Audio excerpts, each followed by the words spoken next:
അല്ല, മുഖ്യമന്ത്രി ആദ്യ ദിവസം പറയുന്നത് ഇത് വീഴ്ചയാണ്. ഞങ്ങൾ എന്താണ് പറഞ്ഞത്? ഇതൊരു കൊള്ളയാണ്, ഇത് ഒരു ക്രൈമാണെന്നാണ് ആദ്യം മുതൽ പറഞ്ഞത്. അതിന് ആദ്യം അവര് പോറ്റി അവരെ എല്ലാം അറസ്റ്റ് ചെയ്യാൻ നോക്കി. ഒരു വീഴ്ചയായിട്ട് ഒരു സിഗ്നൽ കോർട്ടിനും പോലീസിനും കൊടുക്കാൻ നോക്കി. ഞങ്ങൾ അന്ന് പറഞ്ഞ കാര്യം ഞങ്ങൾ ഇന്നും പറയുന്നു. ഇതിന്റെ പിന്നിൽ ദേവസ്വം മന്ത്രിന്റെ റോൾ എന്താണ്? ദേവസ്വം മന്ത്രിയല്ലേ ഇതിന്റെ ഉത്തരവാദിത്വം എടുക്കേണ്ടത്? എന്തുകൊണ്ട് ഇന്നും അയാൾ രാജിവെക്കുന്നില്ല? അപ്പോൾ ഞങ്ങളുടെ പ്രഷറും മാധ്യമ സുഹൃത്തുക്കളുടെ പ്രഷറിന് കാരണമാണ് ഇന്ന് ഈ സ്ഥിതി വരെ SIT പോകുന്നത്. ഇത് ഇവിടെ നിൽക്കാൻ പാടില്ല.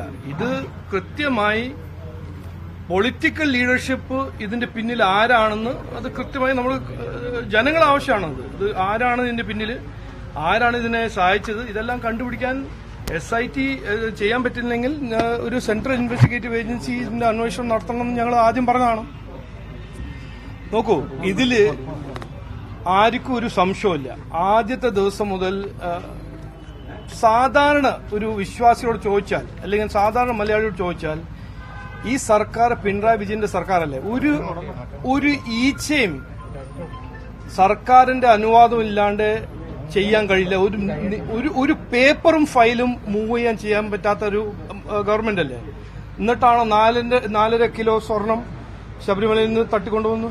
അപ്പോ ഇതിന്റെ പിന്നില് ഒരു പൊളിറ്റിക്കൽ ഹാൻഡ് ഉണ്ട്. ഇത് 100% ജനങ്ങൾ വിശ്വസിക്കുന്നു, ഞങ്ങൾ വിശ്വസിക്കുന്നു. അത് ആരാണെന്ന് കണ്ടുപിടിക്കണം, അന്വേഷണം നടക്കണം. SIT ആണോ സെൻട്രൽ ഇൻവെസ്റ്റിഗേഷൻ ഏജൻസി ആണോ അത് ചെയ്യണം. അതുവരെ ഞങ്ങൾ അതിനെക്കുറിച്ച് സംസാരിക്കും, സമരം ചെയ്യും, പ്രതിഷേധിക്കും എന്ന് ഞാൻ അന്നും പറഞ്ഞു, ഇന്നും പറയുന്നു. ഈ പൊളിറ്റിക്കലി ശരിക്കും പറഞ്ഞാൽ കൂടുതൽ ആളുകൾ ഇതിനകത്ത് ഉൾക്കൊണ്ടിട്ടുണ്ട് എന്ന് തന്നെയാണ് ഉദ്ദേശിക്കുന്നത്.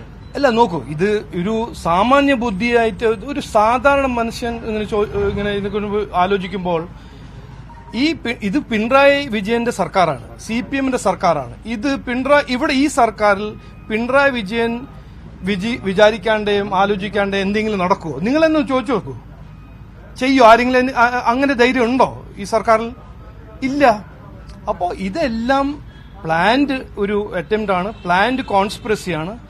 അങ്ങനെയാണ് ഞങ്ങൾ കാണുന്നത്. ആരോടും ഏത് സാധാരണ മലയാളി ചോദിച്ചാൽ അവരിങ്ങനെയാണ് പറയാൻ പോകുന്നത്. ഇതിന്റെ പിന്നിൽ പൊളിറ്റിക്കൽ ലീഡർഷിപ്പ് ഉണ്ട്, അവർ സഹായിച്ചിട്ടുണ്ട്.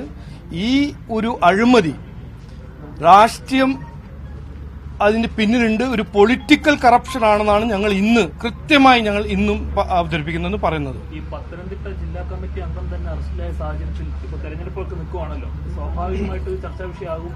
CPMന്റെ പൊയ്മുഖല്ലേ അഴിഞ്ഞു വീഴുന്നത്? നോക്കൂ, അതിൽ ഞാൻ ഇത് അഴിമതി ഒരു പ്രധാനപ്പെട്ട ഇഷ്യൂ ആണ്. നമ്മുടെ രാഷ്ട്രീയത്തിൽ ഇതൊരു പ്രധാനപ്പെട്ട ഒരു ഇഷ്യൂ ആയിട്ട് ജനങ്ങൾ ഡിസ്കസ് ചെയ്യണം. ഞാൻ ആദ്യം മുതൽ പറയുന്നത്, ഈ ഇലക്ഷനിൽ വരാൻ പോകുന്ന അസംബ്ലി ഇലക്ഷനിൽ അഴിമതിയെ കുറിച്ചൊരു ഡിബേറ്റ് നടക്കണം.